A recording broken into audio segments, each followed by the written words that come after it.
Hello guys, in this video I'm going to show you how to swap coins on the blockchain app. But first of all, I just want to mention, please don't forget to subscribe to my channel, because at 10,000 subscribers I'm going to show you my whole YouTube revenue statistics and my growth strategy, how to make money online. So let's jump into it. First, open the blockchain app. Then you should tap on this plus icon in the middle of the screen, and it's going to open up all the options that you have with your cryptos on the app. Obviously, you can swap them, send, receive, and earn rewards on them. Now, you just have to tap on swap. And if you already have coins in your wallet, you can go on and choose the ones that you would like to swap and choose the ones that you would like to get in return.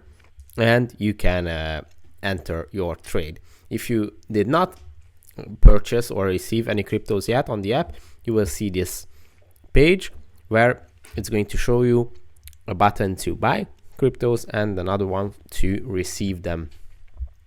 So that's pretty much it for this video. I hope it was helpful for you. If it was, please consider subscribing, and see you in the next one. Bye.